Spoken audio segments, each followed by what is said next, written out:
Hi అండి, అందరూ ఎలా ఉన్నారు? బాగున్నారా? నేనైతే వాళ్ళ మన ఛానల్లో వచ్చేసి చికెన్ ఫ్రై చపాతీ చేశానండి. ఏ విధంగా చేశాను, ఎలా చేశాను మీకు వీడియోలో క్లియర్ చూపిస్తాను. చాలా బాగుంటుందండి ఇది. అసలు ఎంత బాగుంటుందంటే అంత బాగుంటుందండి. అసలు పీస్ కూడా చూడండి ఎంత బాగా ఉడికిందని. చాలా టేస్టీగా ఉందండి. ఒకసారి మీరు ట్రై చేయండి. మీకు ఎలా వచ్చిన కామెంట్లో పెట్టండి. మొదటిసారిగా ఈ ఛానల్ చూస్తున్న వాళ్ళైతే లైక్ చేయండి, షేర్ చేయండి, కామెంట్ చేయండి, సబ్స్క్రైబ్ చేయండి, సపోర్ట్ చేయండి ఫ్రెండ్స్. మీ సపోర్ట్ ఉంటేనే నేను ఇలాంటి మంచి మంచి వీడియోలు మీకు చూపించగలను. అలాగే ఈ కర్రీలో నేను ఏమేమి ఇంగ్రీడియంట్స్ వాడానో అవన్నీ కూడా మీకు క్లియర్గా వీడియోలో చూపిస్తాను. లేట్ చేయకుండా వీడియోలోకి వెళ్దామండి. వెల్కమ్ టు నెల్లూరు ఫుడ్ ఛానల్కి స్వాగతం, సుస్వాగతం. ఇవాళ మన ఛానల్లో వచ్చేసి చికెన్ ఫ్రై చేస్తున్నానండి. ఇది లైట్ గ్రేవీతో చికెన్ ఫ్రై చేస్తున్నాను, ఎందుకంటే నేను చపాతీలోకి మాత్రమే చేస్తున్నాను. అలాగే రైస్లో కూడా ఇది చాలా బాగుంటుందండి. నేను చపాతీలో కాబట్టి నేను కొంచెం గ్రేవీతో చేసుకుంటాను. ముందుగా ఇలా చికెన్ బాగా క్లీన్ చేసి పెట్టుకొని 1 టేబుల్ స్పూన్ సాల్ట్ వేసుకుందామండి. అంటే రుచికి తగ్గ సాల్ట్ వేసేసుకుంటే సరిపోతుంది. అలాగే 1 టేబుల్ స్పూను పసుపు కూడా యాడ్ చేసుకుంటున్నానండి.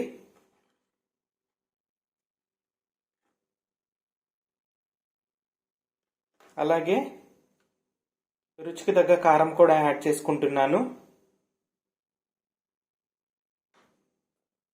అలాగే ధనియాల పౌడరు, జీలకర్ర 2 కలిపి నేను మిక్సీ వేసేసుకున్నానండి. నాకు ఇలాంటి అప్పటికప్పటికే నేను కాకుండా ఆల్రెడీ ముందుగానే వేసి పెట్టేసుకున్నానండి. ఇది యాడ్ చేసుకుంటున్నాను.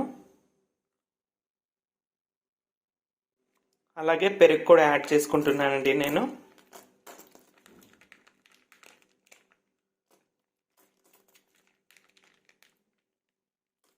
ఇదంతా ఒకసారి కలిపేసుకుందాము.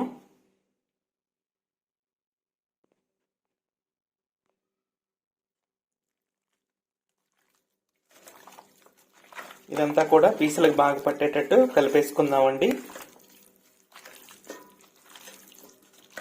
పీసులకి బాగా పట్టించాలండి ఈ మసాలాలన్నీ కూడా. చూడండి, నేను పీసులకి బాగా ఇలా మసాలాలన్నీ కూడా పట్టించాను. ఇప్పుడు ఇలాగా బాగా కలిపేసి పెట్టేసుకున్నానండి. ఒక ½ అన్ అవర్ లేదా 1 అవర్ నేను మ్యారినేట్ చేసుకుంటానండి మూత పెట్టేసుకొని. చికెన్ ఫ్రై నేను డిఫరెంట్గా చేస్తానని చెప్పాను కదండి. ఇలాగా ఒక 6 పీసులు జీడిపప్పు, ఒక ½ టేబుల్ స్పూను సోంపు ఇలా వేసుకొని కొన్ని వాటర్ వేసుకొని నానపెట్టేసుకుంటున్నానండి. ఈ మాత్రం వాటర్ అయితే సరిపోతుంది. నానపెట్టేసుకుంటున్నాను. చూడండి, ఇలా ప్యాన్ పెట్టుకొని ఆయిల్ వేసేసుకొని ఆయిల్ హీట్ ఎక్కిన తర్వాత ఒక మీడియం సైజు ఆనియన్ స్లైసెస్గా కట్ చేసుకున్నానండి. చాలా సన్నగా స్లైసెస్గా కట్ చేసుకున్నానండి. అవి యాడ్ చేసుకుంటున్నాను.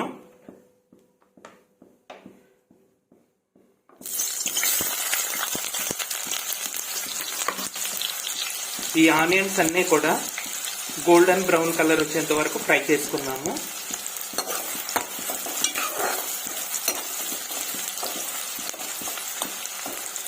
చూడండి ఎంత స్లైసెస్గా కట్ చేసుకున్నానంటే అంత స్లైసెస్గా చాలా సన్నగా కట్ చేసుకున్నాను.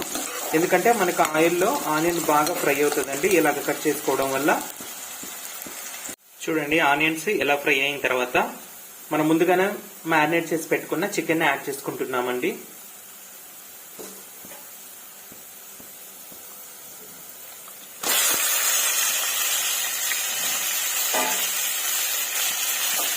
వేసుకొని ఒకసారి బాగా కలిపేసుకున్నామండి.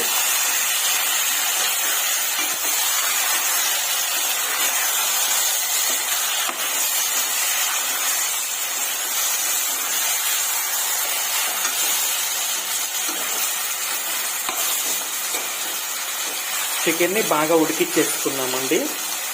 నేనైతే హై ఫ్లేమ్లోనే ఉడికించుకుంటానండి, ఎందుకంటే చికెన్లో ఉన్న వాటర్ అంతా రావాలి కదా. అందుకని నేను ఒక 5 నిమిషాలు హై ఫ్లేమ్లో బాగా ఉడికించుకుంటాను. చూడండి ఇలా నేను ఒక 4 మినిట్స్ ఉడికించుకున్న తర్వాత నాకు ఇలా వచ్చిందండి. ఇప్పుడు ఒక టేబుల్ స్పూన్ ఫుల్ అల్లం వెల్లుల్లి పేస్ట్ వేసుకుంటున్నానండి. వేసుకొని ఇందులోనే బాగా ఫ్రై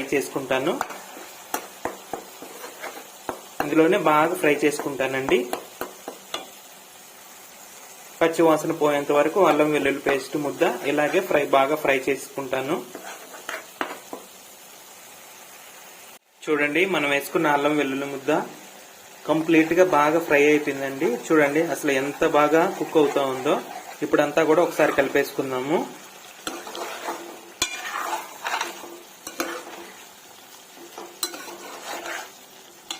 ఒకసారి కలిపేసేసుకొని మూత పెట్టేసుకుందామండి.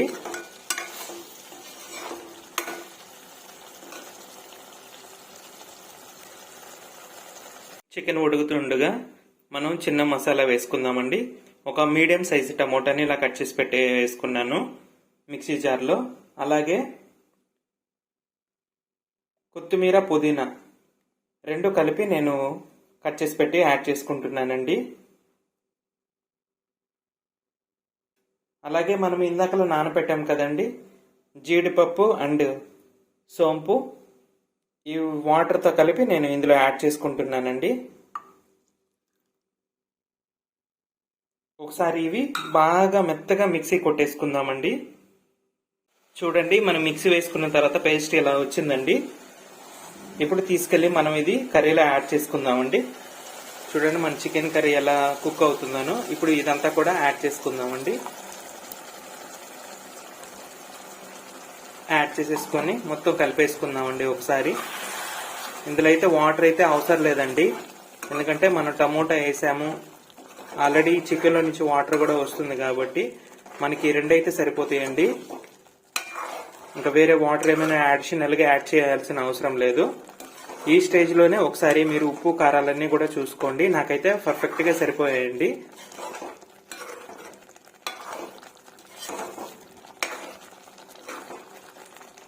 అసలు స్మెల్ అయితే ఉడుకుతూ ఉంటే అంత బాగా వస్తుందండి. చాలా మంచి స్మెల్ వస్తూ ఉంది. ఒకసారి ఇంకా బాగా ఉడికించుకుందామండి, ఇంకొక 5 మినిట్స్ అలాగా. చూడండి మీకు 5 మినిట్స్ తర్వాత చూపిస్తున్నానండి. చూడండి ఎంత బాగా వచ్చిందను. అసలు చాలా టేస్టీగా ఉంటుందండి. చపాతీ, పూరి, పుల్కా, రోటీ, రైస్ వీటిలోకి చాలా చాలా టేస్టీగా ఉంటుంది. అసలు ఈ మూత తీయగానే నాకు మంచి స్మెల్ వచ్చిందని ఎప్పుడే తినేసేయాలన్నంత ఫీల్ ఉంది. అసలు చాలా బాగుంటుందండి. చాలా చాలా టేస్టీగా ఉంటుంది. మీరు కూడా ఒకసారి ట్రై చేయండి. మీకు ఎలా వచ్చిందో నాకు కామెంట్లో పెట్టండి. మనం చేసుకున్నది చపాతీలో కాబట్టి సో మనకి చపాతీలోకి ఎంత గ్రేవీ అయితే సరిపోతుందో అంత మాత్రమే మనం ఉంచుకుంటే సరిపోతుందండి. బట్ నాకు ఇంకొంచెం గ్రేవీ ఉన్నట్టు అనిపిస్తా ఉంది. ఇంకొంచెం నేను ఫ్రై చేసుకుంటానండి. ఇంతేనండి, చాలా సింపుల్ అండి. అసలు మసాలాలు ఏమి లేకుండా చేశాను కదా, మంచి టేస్ట్ వస్తుందండి. చాలా చాలా బాగుంటుంది. ఇంకొక 2-3 మినిట్స్ నేను ఇలాగే సిమ్లోనే నేను ఫ్రై చేసుకుంటానండి. మన చికెన్ ఫ్రై అయితే కంప్లీట్గా అయిపోయిందండి. నేను స్టవ్ బంద్ చేసేసుకున్నాను. ఇంతేనండి, చాలా సింపుల్ అండి. ఇది రైస్, రోటీ, పుల్కా, చపాతీ వీటికి చాలా టేస్టీగా ఉంటుందండి. చాలా అంటే చాలా చాలా బాగుంటుంది. ఒకసారి మీరు ట్రై చేయండి. మీకు ఎలా వచ్చిందో నాకు కామెంట్లో పెట్టండి. మొదటిసారిగా ఈ ఛానల్ చూస్తున్న వాళ్ళైతే లైక్ చేయండి, షేర్ చేయండి, కామెంట్ చేయండి, సబ్స్క్రైబ్ చేయండి, సపోర్ట్ చేయండి ఫ్రెండ్స్. మీ సపోర్ట్ ఉంటేనే నేను ఇలాంటి మంచి మంచి వీడియోలు ఇంకా మరెన్నో మీకు చూపించగలను. మరొక మంచి వీడియోతో మీ ముందుంటానండి. అంతవరకు బాయ్ అండి.